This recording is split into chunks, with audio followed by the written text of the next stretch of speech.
Hi friends, இன்றைக்கி நம்ம பார்க்க போகிற ஹெல்த் டிப்ஸ் என்னென்னு பார்த்தீங்கன்னா, நம்ம எப்படி 1000 வருஷத்துக்கு மேலே இளமையோட வாழறது அப்படின்ற பற்றி தான் இன்றைக்கி நம்ம பார்க்க போகிறோம். அதுக்கு தேவையான பொருள் என்னென்னு பார்த்தீங்கன்னா, ஆவாரம்பூ. ஆவாரம் இருக்க சாவாரம் உண்டோ என்று சித்தர்கள் அந்த காலத்திலே சொல்லி வச்சுட்டு போயிருக்காங்க. இதுக்கு அர்த்தம் என்னென்னா, இந்த ஆவாரம் பூவை நம்ம தினசரி ஒரு கைப்பிடி அளவு எடுத்து நம்ம சாப்பிட்டுட்டு வந்தோம்னா நமக்கு சாவுன்றதே கிடையாது. நீங்கள் எத்தனை 1000 வருஷம் வேணாலும் நீங்கள் வாழலாம். இளமையோட ஒரு 20 வயசு பையன் எப்படி இருப்பான், அதே மாதிரி நீங்கள் இளமையோட ஜொலிப்போட உங்கள் உங்கள் உடம்பு வந்து தங்கம் மாதிரி மின்னும். நீங்கள் எவ்வளோ கருப்பாக இருந்தாலும் அப்படியே தங்கம் மாதிரி அது மாறும். அந்த காலத்தில் சித்தர்கள்லாம்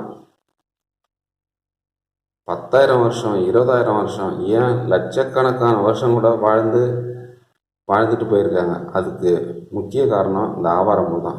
ஒரு கைப்பிடி ஆவாரம்பூ எடுத்து நீங்கள் சாப்பிட்டீங்கன்னா அன்னைக்கு முழுக்கவே உங்களுக்கு பசியே எடுக்காது. ஏன்னா நம்ம உடம்புக்கு தேவையான அத்தனை சத்துக்களும் இதில் இருக்குது. அதே மாதிரி இந்த ஆவாரம் செடி என்ன பண்ணுதுன்னா, இந்த மண்ணில் இருக்கிற தங்க சத்தை வந்து வேர் மூலமாக உறிஞ்சி அதை நம்ம உடம்பு ஏற்றுக்கிற மாதிரி தங்கமாக அதை மாற்றி இந்த ஆவாரம்பூவை நம்ம கொடுக்குது. இந்த ஆவாரம்பூவோட நிறம் அப்படியே தங்கத்தோட நிறமாக இருக்கும்.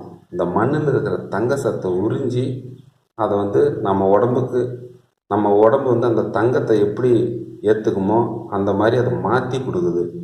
இந்த ஆவாரம்பூவை நம்ம தினசரி சாப்பிட்டுட்டு வந்தோம்னா நம்ம என்றைக்குமே இளமையாக இருக்கலாம். நம்ம எத்தனை 1000 வருஷம் வேணாலும் வாழலாம். 10,000 வருஷம், 20,000 வருஷம், இன்ஃபினிட்டிவ். நீங்கள் எத்தனை 1000 வருஷம் வேணாலும் நீங்கள் இளமையோடு வாழலாம். இந்த வீடியோ உங்களுக்கு பிடிச்சிருந்துன்னா மறக்காமல் லைக் பண்ணுங்கள், ஷேர் பண்ணுங்கள், நம்ம சேனலை சப்ஸ்கிரைப் பண்ணுங்கள். மறக்காமல் அந்த பெல் பட்டனையும் ஆன் பண்ணுங்கள். நன்றி, வணக்கம்.